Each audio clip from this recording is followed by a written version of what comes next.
У нас было все. Мы как-то старались, чтобы в доме было все. Везде у нас был ремонт, отопление пропустили тоже не до вот летом. Дом был большой, да.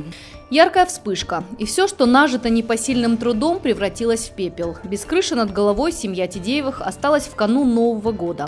Дом в садоводческом товариществе «Северный» сгорел за считанные минуты из-за короткого замыкания. Огонь уничтожил абсолютно все – вещи, деньги, документы. Начался у нас со спальни, потому что у нас, с проводки там все на одну эту было все подключено. И вот со спальни дети заметили, это уже было сильное пламя, и вот тогда они заметили. Мама, мы гордо горим. Я успела еще выбежать, пока соседей звала, уже в дом зайти невозможно было. Детей сразу вывели на улицу. Полностью все сгорело, ничего абсолютно не осталось у нас. На помощь погорельцам сразу бросились неравнодушные люди. В социальных сетях даже организовали сбор денег. Нашлись и меценаты, которые сняли Тидеевым дом. Где-то помогают и деньгами. 50 тысяч рублей погорельцы получили от администрации Владикавказа. Вот только этих денег едва хватает на то, чтобы уложить крышу. Детей у меня 3 у нас. Я работаю сама в пекарне. Естественно, там тоже зарплата у нас какая маленькая, 10 тысяч в месяц. Вот так проживаем как-то.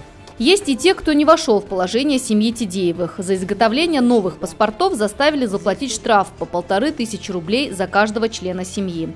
Хотя по закону, если у погорельцев есть заключение от пожарных, восстановление документов бесплатное. Редакция «Осетия Ньюс» обратилась в администрацию пригородного района. Там пообещали разобраться и вернуть деньги. Я им предоставила заключение от пожарных, но они не посчитали это, наверное, нужным. Я заплатила. Они об этом тоже не подумали, есть у меня деньги или их нету.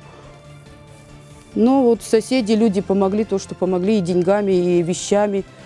То, что мог, нес. Спасибо им всем большое за это. И до сих пор соседи помогают, работают, они кушать им готовят. Всем соседям большое спасибо, они всегда рядом. Сейчас семья Тидеевых справляется как может. Отцу семейства, а их 5 человек, пришлось уйти с работы, чтобы вместе с соседями с нуля построить дом. Никакой поддержки со стороны власти до сих пор не последовало. Погорельцы записались на прием к главе Северной Осетии, чтобы попросить о помощи.